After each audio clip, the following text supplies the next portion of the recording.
Hi guys, welcome to the Bhagwati IAS and PSC Learning. So we are continuing our Indian Polity Revision series and today we will going to revise the historical acts यानी कि historical background right from the 1773 से लेकर सारे charter acts देखेंगे इस video में. So आप बने रहिए इस वीडियो में. Please watch the lecture till the end and enjoy learning guys. Stay tuned.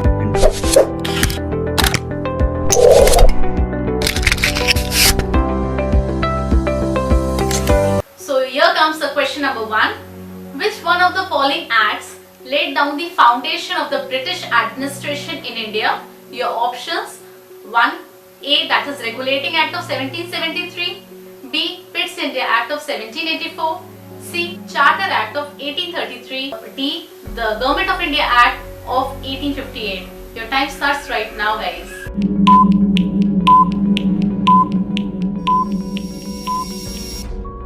So guys, it's a very simple one. Answer is A, the Regulating Act of 1773. Here I must tell you the background before discussing the provisions of this. तो background इसका जानते हैं कि सबसे पहले आप लोग जानते हैं ईस्ट इंडिया कंपनी, ये ब्रिटिश की कंपनी थी.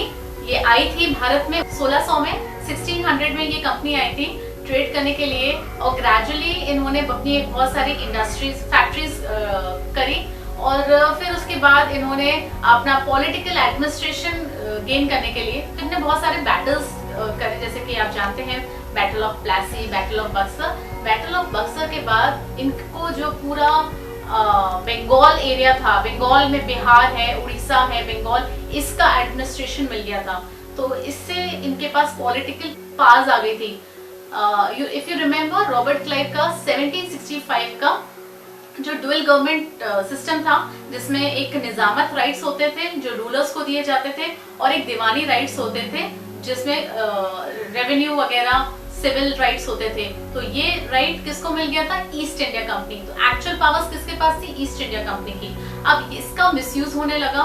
मींस आप देखिए कंपनी के जो ऑफिशियल्स थे उन पे एलिगेशंस था करप्शन का, नेपोटिज्म का, ब्राइब्स लेने का और दे वर गेटिंग रिचर.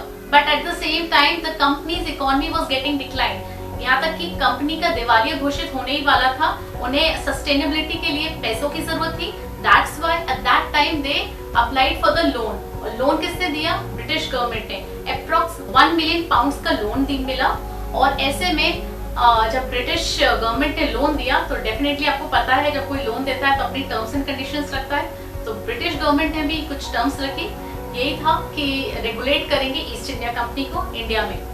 सो अगर पूछा जाए कि ये लॉ, ये एक्ट क्यों आया, तो रेगुलेट करने के लिए आया. तो सबसे पहला इसका प्रोविजन क्या हो जाएगा? लॉलेसनेस बढ़ गई थी बंगाल में तो सुप्रीम कोर्ट आया. सुप्रीम कोर्ट स्टैब्लिश हुआ है 1773 रेगुलेटिंग एक्ट से, लेकिन बना ठीक एक साल बाद 1774 में. और ये कहाँ बना था? बंगाल में बना था, कोलकाता में बना था. इसके पहले जो चीफ जस्टिस थे वो एलिजा एम्पे थे और बाकी के 3 जजेस का नाम please let me know in the comment section. Next the important provision of this is, ये बहुत इंपॉर्टेंट था. It laid down the central administration in India, British administration in India, and it designated the governor of Bengal as a governor general of Bengal. यानी कि आपको पता है जो बाकी 2 प्रेसिडेंसी बंगाल के अलावा बॉम्बे की और मद्रास की थी वो इनके अंडर आ गई. तो बाकी जो गवर्नर्स थे they can not raise a war with any Indian states without the permission of the governor general of Bengal. तो गवर्नर जनरल काफी हेड हो गए, मतलब काफी प्रोमिनेंट फिगर हो गए और इनके अंडर दोनों गवर्नर्स आएंगे. और जो तीसरा फीचर था ये था कि जो ब्राइब्स हैं, civil servants of the company जो ब्राइब्स लेते थे, करप्शन करते थे, उनको प्रिवेंट करने के लिए प्रोविजंस थे. तो हालांकि ये सब हो नहीं पाया इतना. इसका लिमिटेशंस जो थे कि jurisdiction of the Supreme Court was not well defined थी. हालांकि बीच में ब्रिटिश गवर्नमेंट ने एक और एक्ट पारित किया था, एक्ट ऑफ सेटलमेंट 1781, जिसमें इसके जो ड्रॉबैक्स थे, लिमिटेशंस थी, डिफेक्ट्स थे, उनको एड्रेस किया था. Now let us move to the next question. Question number 2. Which of the following statement is correct regarding the Pitt's India Act of 1784? Your options: statement 1, it distinguishes between the commercial and the political activities of the company. Statement 2, it allowed the court of directors to manage the political affairs and the board of control to manage the commercial affairs of the company. Select the code given below. Your options: only A, option B, only 2, option C, both 1 and 2, or option D, neither 1 nor 2. Your time starts right now.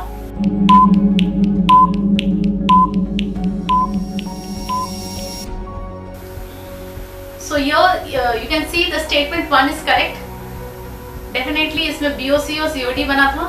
COD जो था पहले ही regulating act में बना था, लेकिन BOC एक board of control, एक new body बनाई, बोर्ड ऑफ कंट्रोल. तो स्टेटमेंट 2 रॉन्ग इसलिए हो जाता है क्योंकि बोर्ड ऑफ कंट्रोल क्या मैनेज करते थे? Political affairs, not the commercial affairs. Commercial affairs was being controlled by the court of director. C से COD एंड C से कमर्शियल एक्टिविटीज, एंड BOC का काम क्या था? Political affairs of the company. ध्यान रखिए, एक और काम था BOC का, वो ये था कि जो रेवेन्यू मैटर्स होते हैं, सिविल मैटर्स है, military affairs of the British possessions in India, British territories थी, उसका कंट्रोल करेगी BOC. Pitt's India act is very important for the 2 reasons. एक तो इसमें फर्स्ट टाइम जो कंपनी की टेरिटरीज थी उसे ब्रिटिश पोजेशन इन इंडिया कहा गया, और दूसरी चीज जो पास है रेगुलेटिंग एक्ट में रेगुलेट करने का प्रयास किया गया, बट सुप्रीम पावर कंट्रोल इस एक्ट के थ्रू आया. British government was given the supreme control over the company's affairs and its administration through which act? So through Pitt's India Act of 1784. Now let's move to the next question. Question number 3. Which of the following act ended the trade monopoly of the East India Company? Your options: Pitt's India Act of 1784, the Charter Act of 1813, C, the Charter Act of 1833, or D, the Charter Act of 1853. Your time starts right now, please.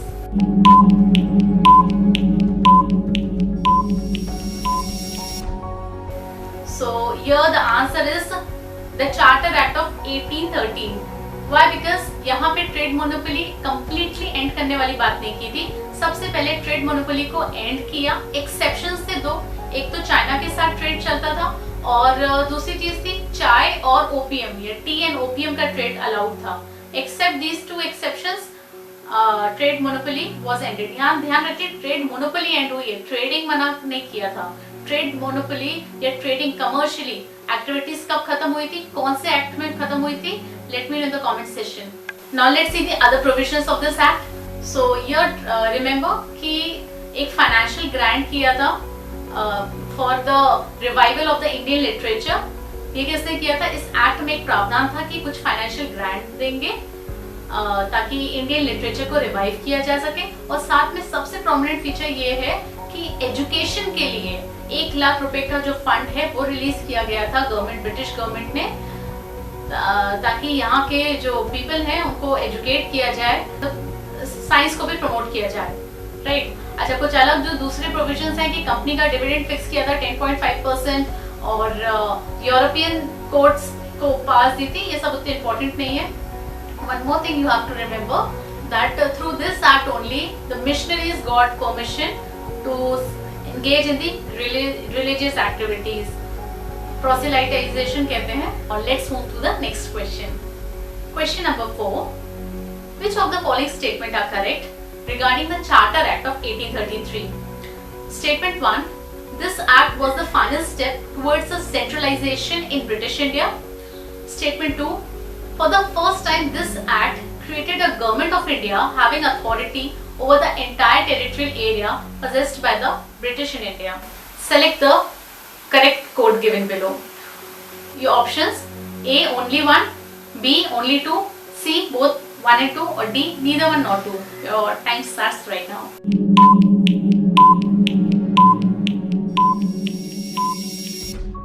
So here the answer is C, both 1 and 2. Let's see the features and details.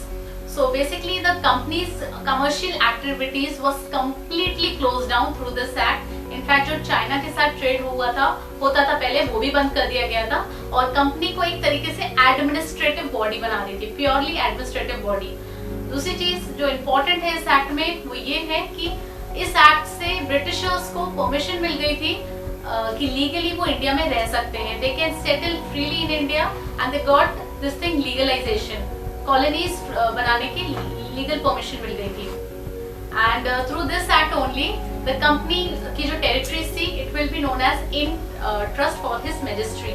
The company still possessed the Indian territories, but it was held in the in trust for His Majesty. Just remember these points. Now let's move to the next question. Question number 5. Which act for the first time made it possible for Indians to take some share in the administration of their country? Your options: Charter Act of 1833, Charter Act of 1853, Government of India Act of 1858, or the D, Indian Council Act of 1861.